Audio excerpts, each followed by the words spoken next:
Welcome to Keen on Retirement, a show dedicated to helping you thrive before and during your retirement years. If you are looking to grow and protect your wealth and want to make the second half of your life the best half, then listen in as wealth advisor Bill Keen sorts through the key issues that you need to know in a lively and candid way.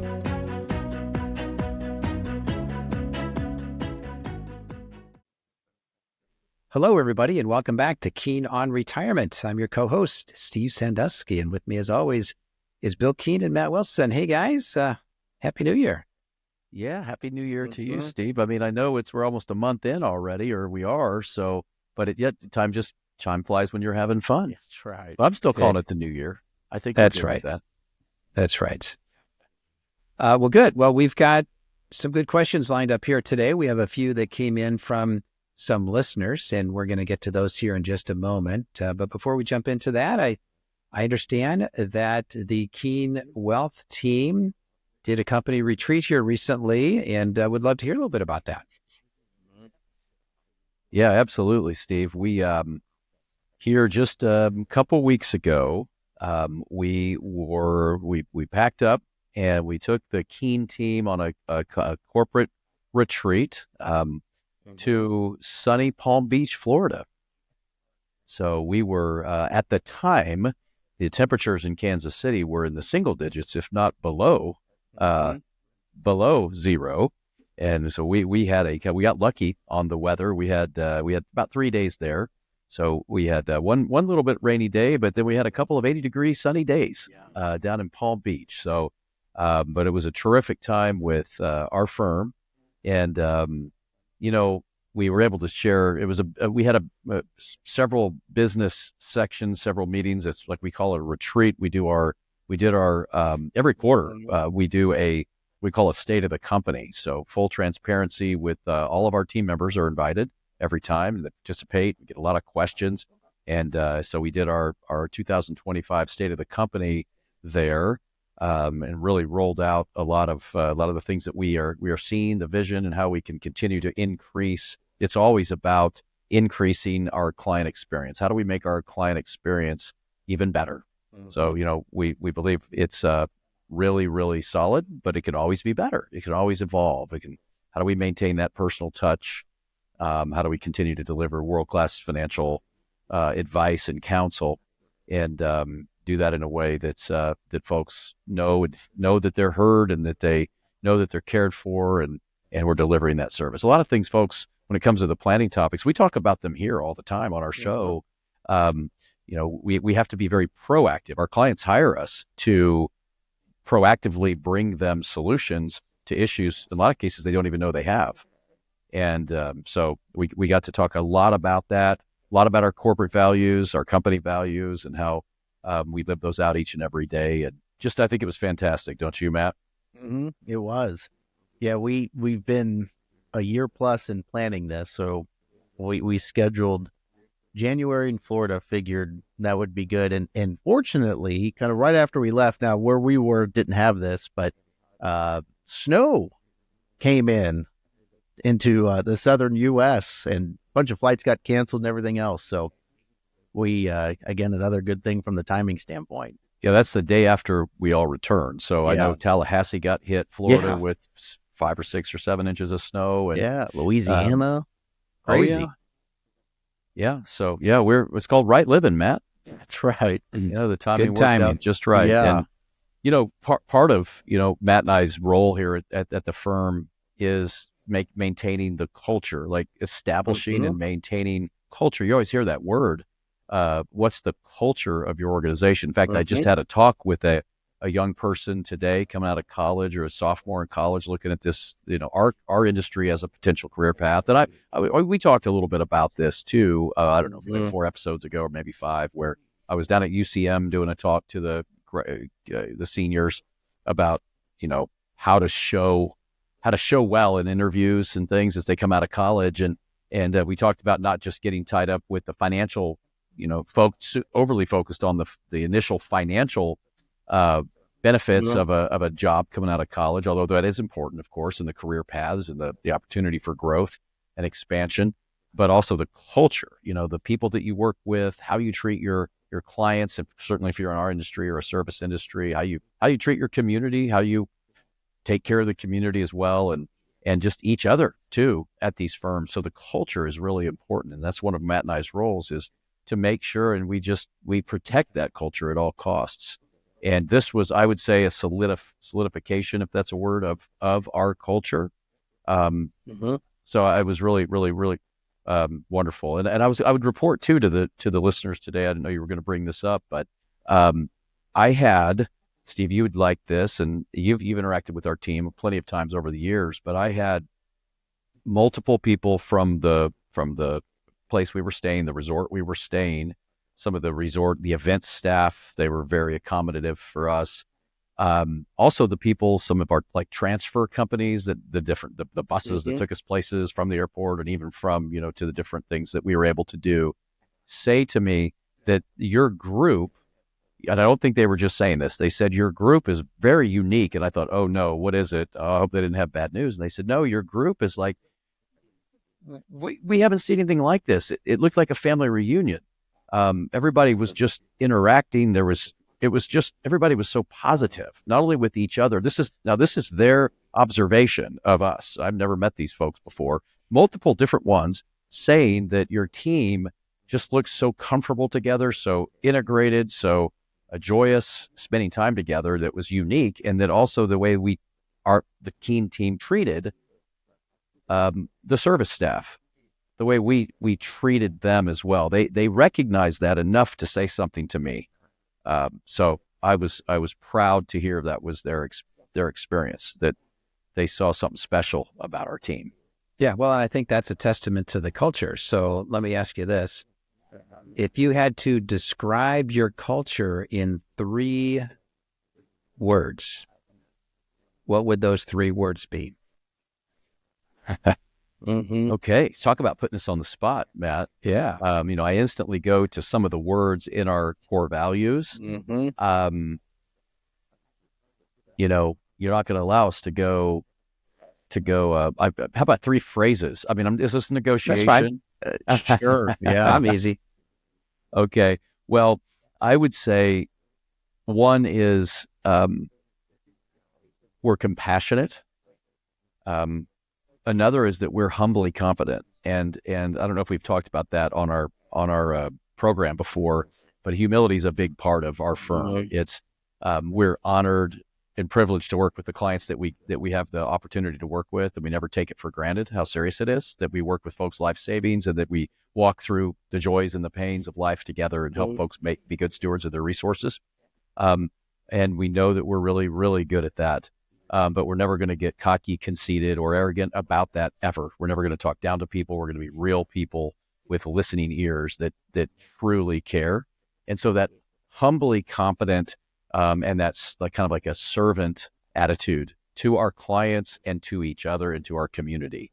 Way more than 3 words, but I was trying to narrow it down. Generosity is another one. Generosity between each other and our community and our clients, and sharing experiences, and finally fellowship would be another one, our community that we put together. Yeah, I mean, I think of we have this on our website, and it's inspiring confidence, and that's, to me, it's the interactions among the team. Like, everyone's confident that the other people that they're talking to and interacting with are going to get the job done and do what they say they're going to do.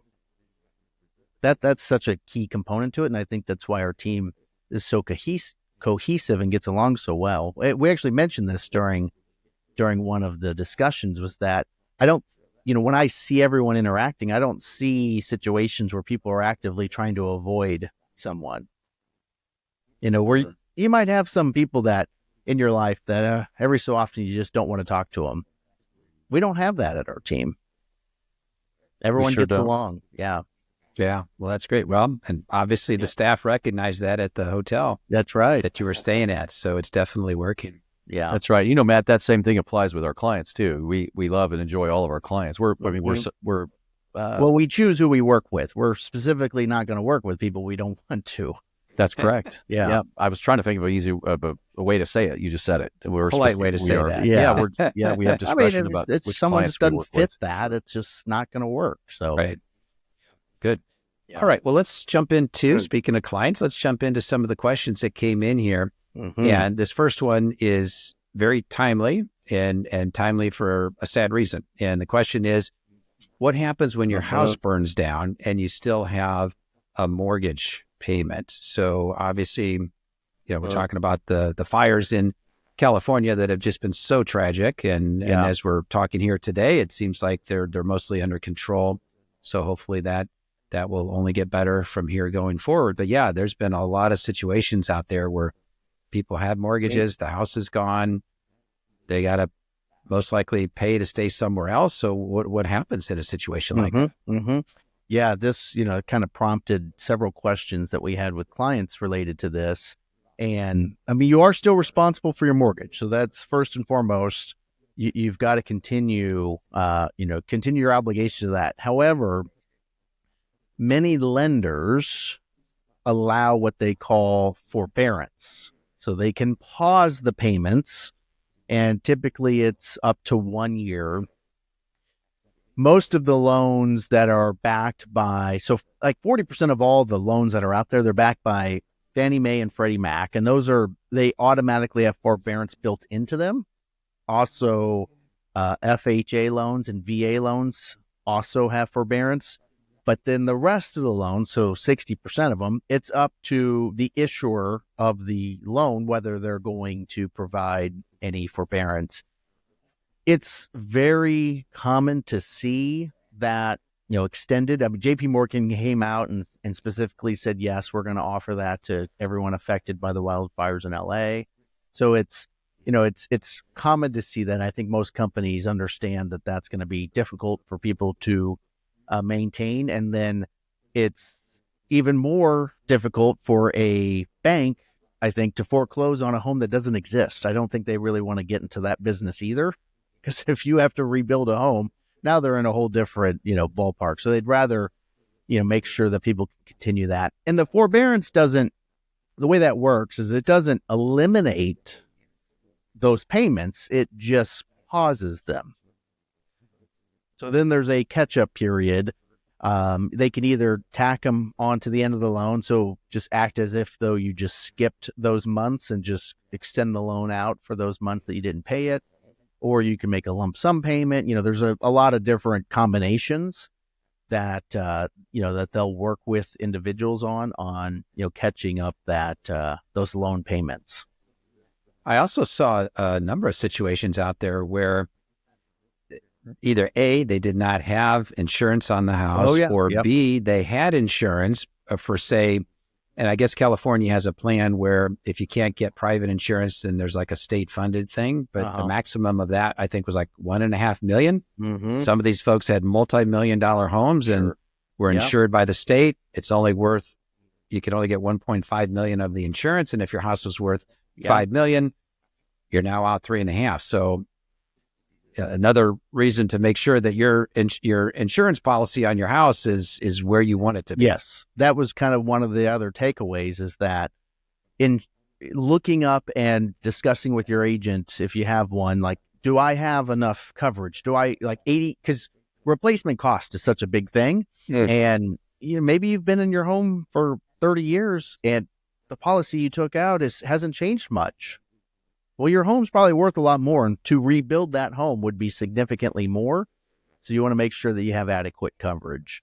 Some policies have escalators in them too, where they'll insure up to a certain dollar amount, and then maybe even additional overage in terms of replacement costs. Others have kind of guaranteed replacement costs, but I think the level is you've got to have at least 80% of replacement costs covered to be considered fully insured. Matt and I do a educational training, financial literacy classes for companies. So we have one that we're doing now for a great firm, ESOP owned firm up in Minnesota. And we are, one of our last classes that we had the privilege of doing with them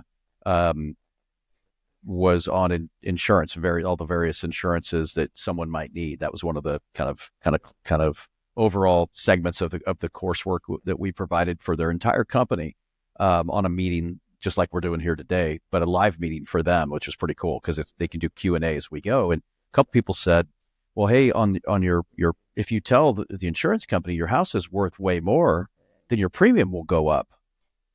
And yes, it will go up. Yeah. Sure, it will go up. Yeah. But that comes in handy if your house Jeez. burns down, because it will actually Yeah. cover your house. So it's better to be appropriately insured. Now, I would assume this also directly, Matt, this forbearance would apply to the folks that have like hurricane issues as well, Yes. right? Or tornado or anything That's like right. this. Yeah. Anytime you've got your mortgage payment, associated with your property, and something happens to the property. Yeah, and you talked about Freddie Mac and Fannie Mae. I think a lot of our listeners might and viewers might understand what that is, but Freddie Mac was at the Federal Home Loan Mortgage Corporation, I think is what that stands for.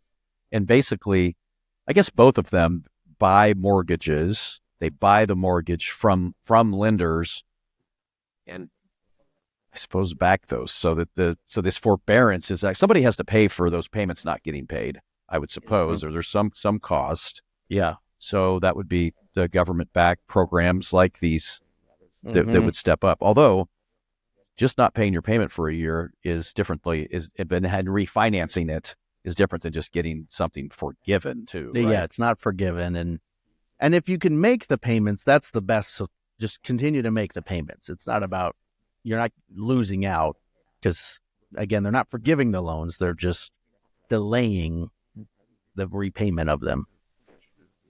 That's right. Okay. Yeah. Well, the next one comes in here from Jeannie, and she mentions that she has a coworker that she's concerned about, and just some basic details here. This coworker, late 50s, divorced, couple of adult children who are financially independent. Well, this coworker owns a second property that they rent out, might be worth, let's say, $500,000. And this coworker is thinking about selling the rental property and putting the proceeds in Bitcoin. And Jeannie is a little concerned that maybe that's not a great strategy for someone in their late 50s to take a rental property, sell it, and put the proceeds in a more volatile asset like Bitcoin. So what are your thoughts on a strategy like that? I mean, first and foremost, it's always, well, what is someone's overall net worth and liquid net worth? Because that does play a factor into it, because we want to make sure that, we talk about diversification a lot, and well, what does that mean? Well, you're not overexposed to one specific asset class, and even drilling down even farther, you're not exposed to one industry or even one company, with your investments. And, Bitcoin is considered, an asset class by most folks nowadays. And it would be, if her net worth is primarily this property and maybe her residence, I mean, $500,000 could be 25-50% of her net worth. And that would be significant amount to put in one asset class. Like, we wouldn't ever advise someone to put more than 5% into any one, investment. And, so that would definitely be over that in that situation. What you have to ask yourself during that too is that let's say it goes up, and it's done phenomenal since its inception. How is that going to change your life versus if it completely went away? That's kind of where you start to ask those questions, because if it's going to have a significant impact, like if your retirement will not happen if this goes away, or if you have to go back to work, then that makes the answer a lot easier. If it had no impact on your life, then, I mean, someone could do it and not like the outcome, but necessarily wouldn't change their life. That would at least be a way to think about it. That's right. Bitcoin doesn't produce any type of income stream either to live on in retirement. Not that you couldn't capture a capital appreciation and live on a capital appreciation. But I did notice here in the notes on this question that she has this house completely paid for, and that it generates $2,000 to $3,000 a month in peak season. So I'm not sure what peak season would be. Maybe call it 6 months or so of the year. Sure. So on a $500,000 investment, generating, even if it was $3,000 a month, $18,000 a year of income. Of course, you see that and you wonder, is she telling us the right information about what's the net on that if after upkeep and Sure. if the air conditioner goes out or something like that. So I guess I'm assuming with that information, it's not really generating income that she can live on in retirement, even the way she has it set up now, if she enjoys renting it out and having to deal with those types of things, or has a management company as well. But it is a little extreme, or maybe a lot extreme, to consider selling that type of percentage of net worth and putting it all in any one thing. Yeah. Yeah. You've got to have a lot of faith in the investment, but that doesn't change the outcome. I mean, whether you have faith or not doesn't mean it's going to work. And one thing that this person probably hasn't experienced much of is volatility. Gosh, I was just thinking that, because you don't get an appraisal on your house every year. So even if the house had gone up and down, well, it looked like I saw also she bought it during the 09, so she probably got a really good deal. So there's going to be some taxes to sell it, likely a capital gain to sell that. But she hasn't seen volatility like she possibly could see with Bitcoin. And this isn't an episode to bash or to promote Bitcoin at all. Like this question, we're just talking about. Yeah. Because the question could say, well, put it all in NVIDIA stock, or put it all in Apple stock, or put it all in stocks even. And it's like, well, there's just some things that this person may not understand around how those investments work. And more specifically with Bitcoin, it is volatile. It is, a very volatile asset class. It can have big swings. It trades 24/7, which to some people, that's not good, because they pull up their accounts and they check them too much. And if they could check them all hours of the night, that probably wouldn't, be even that would not be good for them. So we've got to understand someone's, history too, before we provide our recommendations. I mean, again, like I said, okay, let's put it in NVIDIA stock. Well, that's going to have a very similar characteristics. It's going to be volatile. Those things can move a lot. Even if you put it in a diversified portfolio of all stocks, I mean, that's definitely better from a diversification standpoint, but there's still volatility associated with that. We find, when we're dealing with folks that have like lump sum pensions, they just have a different experience, especially if they haven't participated in the 401k as much because of the lump sum pension. They have a different experience around volatility than those that just saved inside their 401k and have lived through a lot of volatility.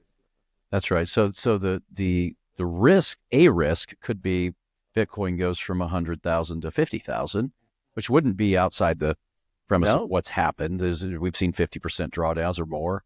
But so if that were to happen, if she made an emotional response to that, got afraid and liquidated that, and locked in that loss, maybe then never to get back. You just get into kind of a tailspin there on sometimes if you're not committed to your portfolio diversified appropriately, and you're making decisions emotionally. So that's a risk. It's a risk in all asset classes, actually, but especially that likely. Yeah, I think one thing I would just add to all that is, like, why does this person want to sell a piece of real estate that's generating some income and put it in something so volatile like Bitcoin? I mean, are they saying, hey, I don't have enough money to retire, and so I need to do something that could possibly double my investment in the next 3 years because I don't have enough? Or, I mean, I don't know, but it would be really interesting to understand. Or is it just FOMO, like fear of missing out? I see all my friends are getting rich. Sure. Why aren't I getting rich? So it would be interesting to try and understand, well, what are you trying to accomplish by switching the vehicle that you're using to invest in? And maybe we can find a more effective way to accomplish what you're trying to accomplish in something that's not as risky or volatile as Bitcoin is. That's right. Exactly. And, it's always going to come down to, we didn't have any additional information on the remainder of her portfolio. So the way this question came in. So that would be a huge deal to know the other aspects to this person's portfolio and to be able to have a financial plan in place that looks at everything. I mean, if they've got $10 million in an investment account, it's like, Okay, it'd still be a lot to put in Bitcoin, but it would be different than if you have $1 million. Right. There's Right. your 5%, right? If Yeah. maybe she has a $20 million net worth. Who knows, Yeah. right? We don't know that in Right. this information that we have here. That's Yeah. why we're not giving specific investment advice here. Right. That's right. This is all general education and That's information right. here. Yes, Steve. That's Thank right. you. All right. Okay. Well, let's go to a third question that we have here Mm. from Mike. And Mike is saying that he's been hearing a lot of concerns at his office about the markets, and from his sister who works in finance, and they're all warning about a potential downturn. And Mike says he's getting a little nervous about his retirement accounts. He's got just under $1 million split between a couple different accounts. With all this talk about economic uncertainty, I'm wondering if there's some steps I should take to protect these accounts from significant losses if we do see a major decline. Should I be moving things around now? If so, what's the smartest way to do that? Well, Mike's not alone. This is a common concern and question for a lot of folks, and not necessarily just now, but always. There's always a potential downturn, and it's how do you define that? I mean, we see markets any given year have a 14% drop from peak to trough on average. Some years it's higher, some years it's lower, but at the end of the year, it's still higher than where it was at the beginning of the year. So that's, back to our previous question on Bitcoin, that's volatility. Investments go up and down in value, but over time, they compound at positive rates of return. And so again, there's always this potential downturn. It's not if, but when it's going to happen, and how deep is it?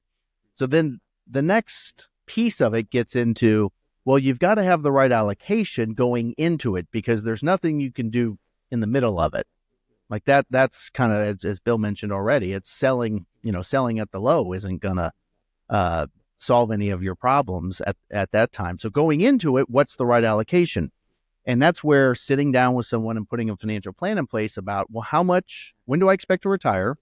How much do I expect to pull from the portfolio? Because then you can back into, well, how much should I have that's outside of the stock market, that's in less volatile investments, such as money market, CDs, short-term fixed income, that would generate income or money that I could live off of should the market go down, and then I'm not forced to sell something at a bad time. That's right. And there's very little, I mean, I guess other than our program, and there's other fine programs like ours as well, that does go into the long-term what history of how things have performed, and it gives us guidance and information on how to estimate what might happen going forward, so that when we're going through these things, like he talks about this things are going to go south or have this downturn. What's been the time frame of downturns? What's been the depth of downturns? What would you need to have set aside so that the downturns you can actually turn into opportunities by doing things? For instance, this particular person, from what we know about them, I read a little bit more into the notes here. He has a TSP, which that's a government savings program. Yeah, right, similar Matt? to a 401k. That's All right. Not a lot of options in the TSP. I think there's 3 or 4 options, right, that you can choose from in there. Yeah, maybe half a dozen or so. Yeah. Okay. Said he has a 403B and then a traditional IRA. So what that's telling me is that he's got these assets that he's talked about. He's saved. He's saved some money, and he's in they're all qualified plans, which means they're tax deferred until you pull money out. You pay taxes on them as you go. It doesn't show anything about after-tax investments or any pension income or anything of that sort, or what his age is. Doesn't even talk about his age, right? Our the prior question we had, at least it said that they were a couple of years out from retirement. She was. For him, it doesn't say the age and date of retirement, but there could be some great opportunities in the next downturn to do some Roth conversions, even when markets are lower on that traditional IRA, or there's a lot of opportunistic things that come. So when someone gets educated about the natural, normal market cycles, this is very normal. Everything is cyclical, and when someone's educated on that, all of a sudden it starts to connect dots that says, I don't have to make some reaction or any type of thing that would take you off your plan, because what's going to happen is not unprecedented. It's things we've seen many times over, and there's going to be some proactive things to do during those times as well. So, but that education is important. We have one, to go back to our educational training we're doing for this company in Minnesota right now. We had one of our sessions, Steve, was on just the investments and the history of the markets and the history of the downturns and the length of what we call bull markets, when the market's doing well and advancing over many years, and then the length and depth of the bear market, when a market goes down, I believe 20%, right, from it's the high that it's ever hit. That's right. How long that's taken. And there's a really cool chart that we show that it's amazing to see how much of the time the market is advancing compared to the much less of the time that the market's going through the bear markets. But, we've talked about on our program before, maybe we need to do a whole other episode on behavioral economics. We probably do. Maybe we've come up with one of our upcoming episodes here as a topic, behavioral economics. Like, one of the things about it, I think it's a 2-to-1 ratio, right? We experience losses 2-to-1 more intensely than we experience the same gain. We want to avoid losses more than we want to make gain. Okay, it's human nature. But when you see that the market 3 out of 4 years, the market or the great companies of the U.S.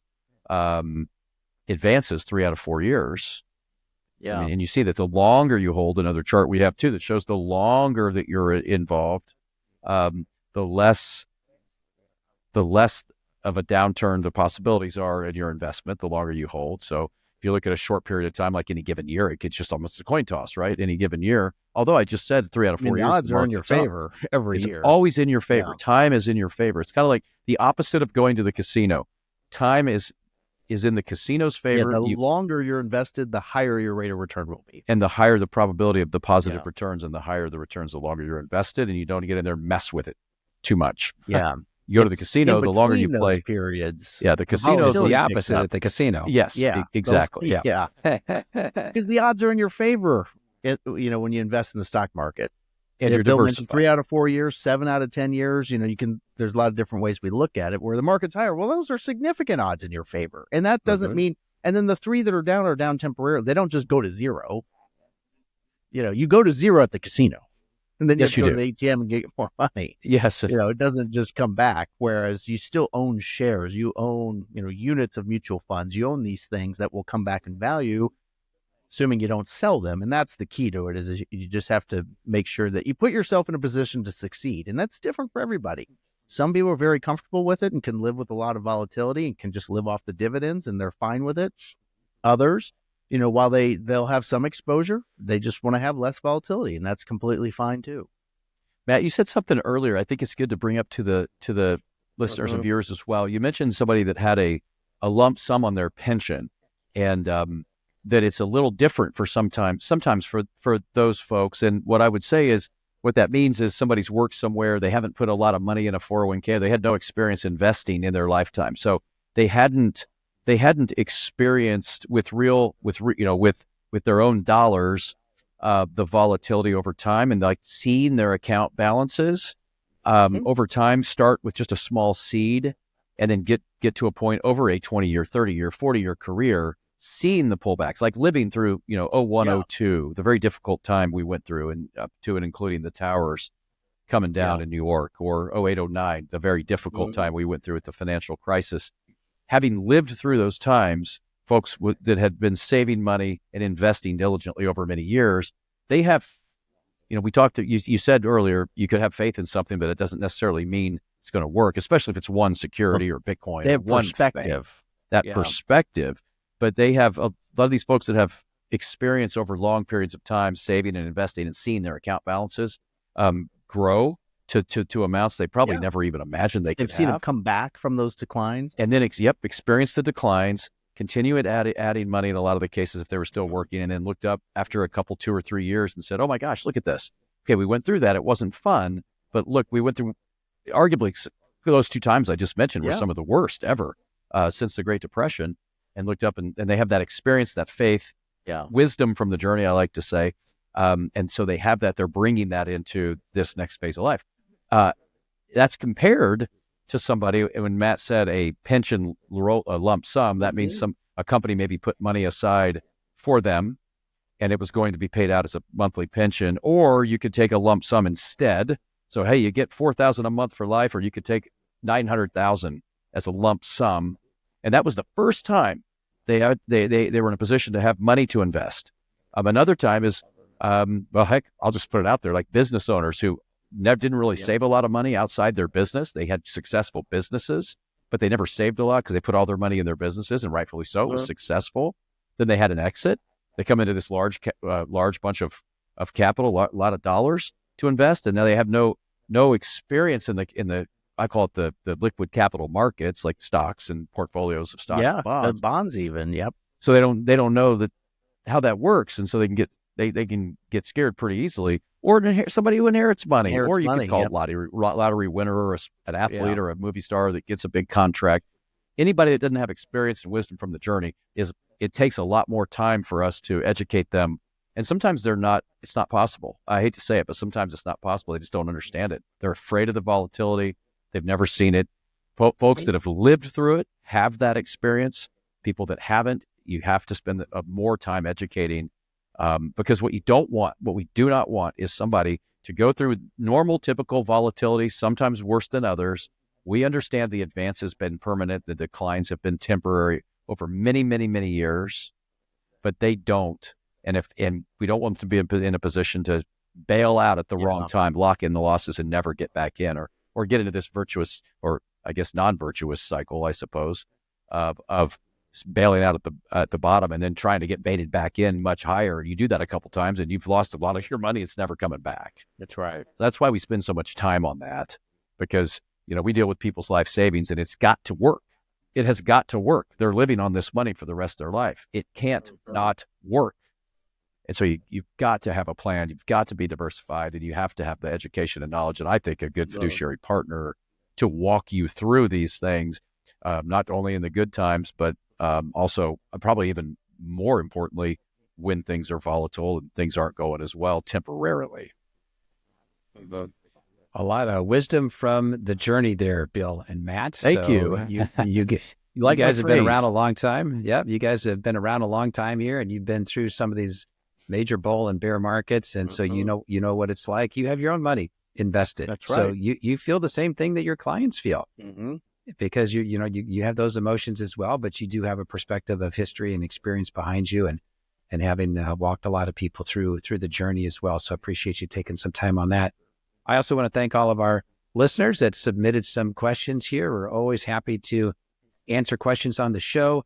And if you have a question, please go to keenwealthadvisors.com, and you can connect with us there and let us know what your question is. And who knows, it might get on the air here. And we'd love to answer a question from you. So appreciate that. And Bill and Matt, as always, thank you guys for being here today, for taking the time to really spread your expertise and share some of the literacy out there and help people become more literate about their financial situation, and helping a lot of people there with the show. So appreciate that. So again, any questions, please visit us at keenwealthadvisors.com. Please tell all your friends about the show, Keen on Retirement, and they can subscribe to it on their favorite podcast player and watch us on the Keen Wealth YouTube channel as well. So lots of different ways that you can participate here. So Bill and Matt, again, thank you. Listeners, thank you. And we'll catch you all in the next episode of Keen on Retirement. All right. Thanks, Steve. Thanks, Matt. Yep. The Steve Sandusky Advisor Network and Belay Advisor are not affiliated with Keen Wealth Advisors. Opinions expressed by Steve are his own and not necessarily the opinions of Keen Wealth Advisors. Keen Wealth Advisors is an SEC-registered investment advisor. Advisory services are only offered to clients or prospective clients where Keen Wealth Advisors and its representatives are properly licensed or exempt from licensure. The contents of this podcast are intended for the residents of the United States of America. No advice may be rendered by Keen Wealth Advisors unless a client service agreement is in place. This program is intended for informational purposes only and should not be construed as advice on or a recommendation of any particular investment, strategy, or as tax or legal advice for your specific situation. Keen Wealth Advisors is not a tax or legal advisor. To determine which investments may be appropriate for you, consult your licensed professional prior to investing. Information in this program was compiled from sources believed to be reliable. Due to the constant state of data changing, we do not guarantee the timeliness or the accuracy of the information provided. Our views or opinions at the time you are listening to the podcast may be different than they were when the podcast was recorded. Past performance is no guarantee of future results. Any indices referenced for comparison are unmanaged and cannot be invested into directly. Any prices that are referenced or market forecasts are as of the date stated and are not necessarily our opinions moving forward. As always, please remember, investing involves risk and possible loss of principal capital. This podcast is not allowed to be copied, distributed, published, or reproduced without permission from Keen Wealth Advisors.